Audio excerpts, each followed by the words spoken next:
Hola, ¿qué tal? Bienvenidas y bienvenidos al canal de Autor Camus. Si deseas apoyar el trabajo que aquí se desarrolla, lo puedes hacer suscribiéndote, compartiendo el video, dándole like o comentándolo.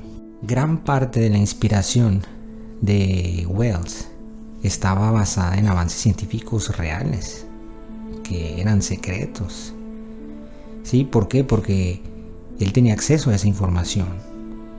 Él fue jefe de inteligencia británica exterior durante la Primera Guerra Mundial. Pero además era miembro de un grupo elitista creado por la oligarquía británica que se llamaba el Club de los Coeficientes, que básicamente era un club donde se reunían pues los personajes ricos y un grupo de expertos pensadores de aquellos años que más o menos se reunían entre 1902 y 1908, se reunían en un hotel de Londres que se llama St. Hermine, y en este grupo se encontraba precisamente un sujeto que se llama Robert Cecil. Robert Cecil, para los que no han oído hablar de este nombre, bueno, él es un miembro de una de las familias más poderosas del Imperio Británico. Sí, él estaba en este grupo del Club de los Coeficientes con Wells. Y también el sobrino de Cecil, que se llamaba Arthur James Balfour, es el de la famosa Declaración Balfour.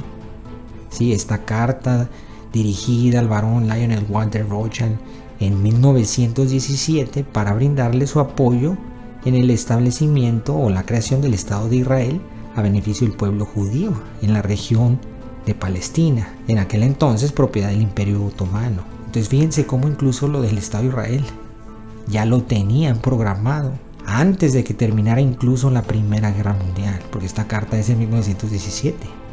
Y acuérdense que cuando llevan a cabo este plan para quitarle a Palestina ese territorio que ahorita sigue ese conflicto, es después de la Segunda Guerra Mundial. ¿Sí? Entonces esta carta es famosa, la carta Balfour, es muy conocida. Entonces estaba este Balfour y su tío Robert Cecil, ¿sí? En este club de los coeficientes. Y además Wells era un protegido de Thomas Henry Huxley, que, ojo, no confundir con Aldous Huxley, el autor de Un Mundo Feliz. No, Thomas Henry Huxley es el abuelo de él. Wells era un protegido de este señor, de Thomas Henry Huxley, que le decían el Bulldog de Darwin porque hacía una férrea defensa de la teoría de la evolución. Y a su vez, Thomas Huxley fue cofundador de una organización de inteligencia británica conocida como la Mesa Redonda. Uno de los jefes de esa Mesa Redonda es el varón, era el varón Harold Anthony Kacia, que es miembro de una de las familias más antiguas de la Sacra Romanocracia. Y esta familia también muy ligada a lo que después fue la Sociedad Thule. Si han escuchado acerca de la Sociedad Thule, ¿no? Es de aquí, de esta sociedad, es donde va a salir Hitler y toda su ideología. Este nombre de la Mesa Redonda pues era en honor a la leyenda esta mítica del rey Arturo. Inclusive Wells estaba muy ligado al famoso ocultista esotérico Aleister Crowley, que por supuesto tenía nexos con la Sociedad Thule. De hecho fue maestro espiritual de varios nazis de alto nivel. Y precisamente Aleister Crowley es el responsable de toda esta contracultura dark actual. Todas estas vestimentas negras, pelo largo, mayormente difundida por rockeros o los cineastas estos de películas de terror, ¿verdad?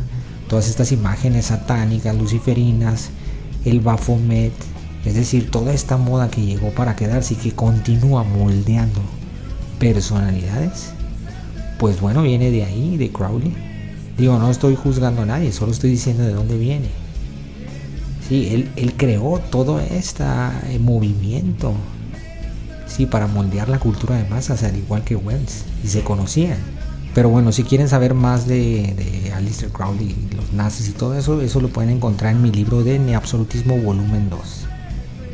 Entonces, de hecho, Aleister Crowley y Thomas Huxley, sí, el protector de Wells, a su vez le servían a otro jefe de la Mesa Redonda, que se llamaba Bertrand Russell, de la poderosa familia Russell que les he mencionado, cofundadores de la masonería templaria. Lo mencioné en el video de Lincoln, de cómo intervinieron en la guerra civil contra Lincoln. Entonces H.G. Wells entra como cuchillo en mantequilla en Estados Unidos gracias a la Mesa Redonda. mediante este club de los coeficientes y todo eso. Sí, ejerció realmente un control total sobre la escena cultural en Nueva York, operaciones que se hacían a través de Otto Kahn, sí, un socio de la firma esta de inversiones Kuhn+Loff, sí, de estos sionistas, sí, un banco que de hecho había iniciado en Londres, bajo la tutela de uno de los grandes patriarcas de Estados Unidos, que es Paul Warburg. Sí, el banco era de él prácticamente, de la poderosa familia Warburg, que son los cofundadores de la Reserva Federal, es decir, el Banco de Estados Unidos, el Banco Central, el que crea el dinero. Prácticamente es obra de Paul Warburg, una familia que antiguísima, hombre. Tiene este nombre alemán, pero ni siquiera es de Alemania. Ellos vienen de la antigua Venecia. Bueno, Otto Kahn era quien financiaba la mayoría de las operaciones culturales británicas en Estados Unidos. Empezaron a financiar la música del jazz y todo esto. Y las familias elitistas en Estados Unidos, como los Rockefeller, al poco tiempo también se van a sumar a este financiamiento del arte moderno, porque iban a moldear todo esto en la cultura de masas.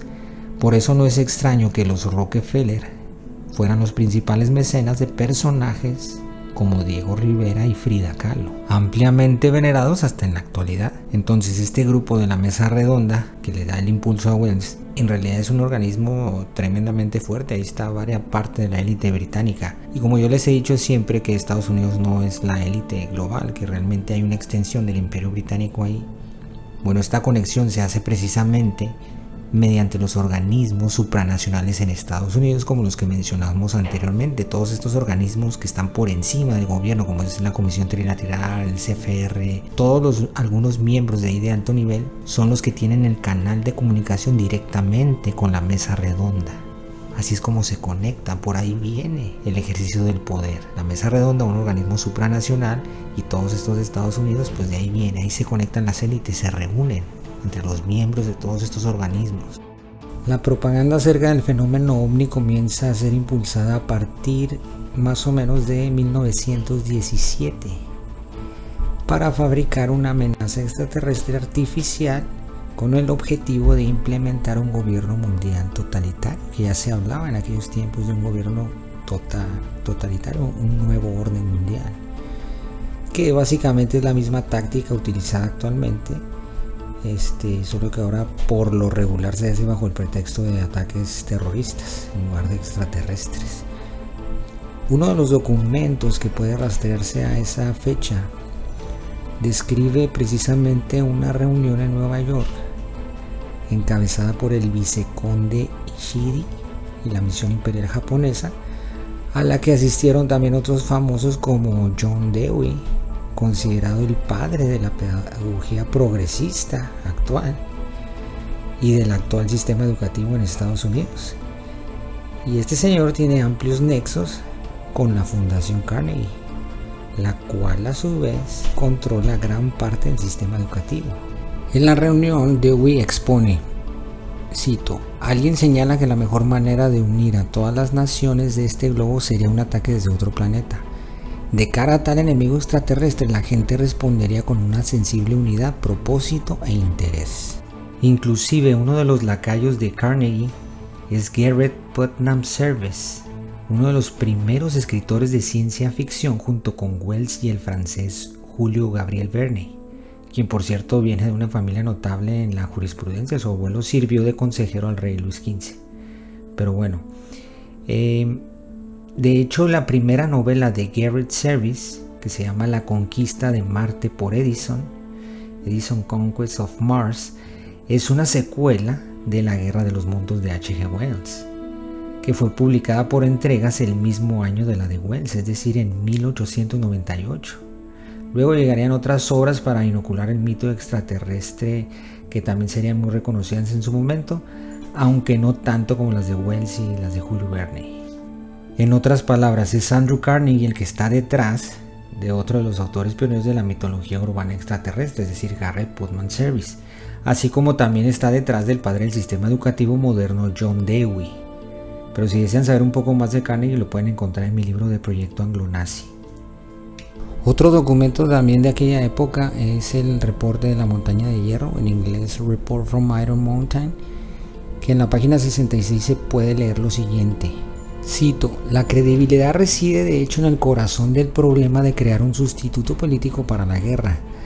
Aquí es donde las propuestas espaciales muchas veces se acomodaron para la guerra, pero se quedaron cortas.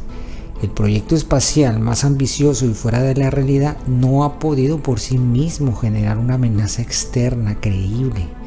Ha sido intensamente debatido que tal amenaza daría la última esperanza de paz al unir a la humanidad en contra del peligro de la destrucción por criaturas de otro planeta o del espacio exterior. Entonces básicamente cuando empieza esta propaganda desde 1917 y todo esto, pues el propósito primeramente fue unificar los gobiernos, o sea, hacer un gobierno mundial, un gobierno totalitario bajo una amenaza global, en este caso extraterrestre.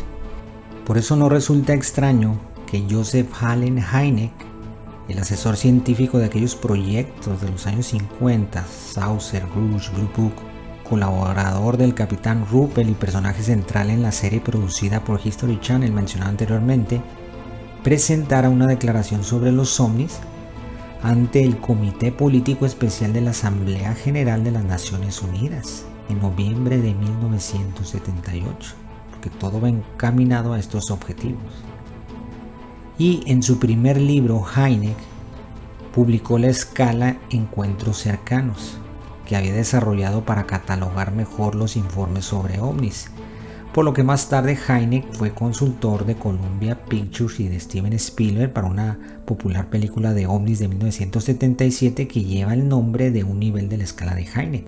Se llama Encuentros Cercanos del Tercer Tipo, y por lo que también citó al denominado fenómeno poltergeist, que es supuestamente lo que experimentan algunas personas después de un encuentro cercano, que en un momento les explicaré de dónde proviene realmente este concepto de poltergeist. Además, su hijo Joel Hynek es un supervisor de efectos especiales, supervisó el diseño del efecto de camuflaje de la película Depredador y ganó el Oscar a los mejores efectos visuales por su trabajo en la película What Dreams May Come. Este documento también de reporte en la montaña de hierro también prosigue después su página 67 que el factor armas de destrucción masiva ampliamente difundido durante la Guerra Fría como una amenaza potencial podría después ser sustituido por el factor contaminación ambiental. De esta manera, implementar el poder político y organización social para una solución más efectiva o más sutil y progresiva de exterminio masivo, para lo cual faltaba, según el texto, una generación y media. Para que esa generación percibiese tal factor como una amenaza real global. Idea que sigue perpetuándose hasta el día de hoy con la variable calentamiento global. Fíjense, desde hace tiempo ya lo tenían planeado todo esto. Algunos investigadores que han hablado acerca de este documento casualmente se les olvida mencionar esa pequeña parte tan importante. Es decir, explican lo que dice acerca del gobierno mundial y la elaboración de conflictos bélicos con premeditación por parte de la élite, pero curiosamente omiten la parte de la fabricación de una amenaza externa extraterrestre creíble en este documento, lo cual es uno de los planes principales. Eso significa que les pague la élite a todos ellos por desinformar, pues no necesariamente nada más a las fuentes principales, ¿no? Los que están ligados directamente con ellos, con los gobiernos. Algunos más bien lo hacen por una deshonestidad intelectual. Como ellos defienden la postura de la existencia extraterrestre y que estas entidades están por encima de la élite global, entonces sesgan la información para avalar sus posturas. Solo recuerden que omitir y sesgar de esa manera la información pues es lo mismo que mentir, porque se está engañando a la audiencia, porque el objetivo entonces ya no es la búsqueda de la verdad, sino defender una postura en particular. Igualmente sucede cuando hablan de Cooper o de Freixedo, no nomás del documento. Se les olvida toda esa otra parte de la historia que ya se ha expuesto aquí, de que Cooper se retractó, de que se dio cuenta que lo estaban engañando, o de que Salvador Freixedo es un jesuita y toda la historia de la Compañía de Jesús. Casualmente se les olvida todo eso. Solo mencionan la parte que les conviene.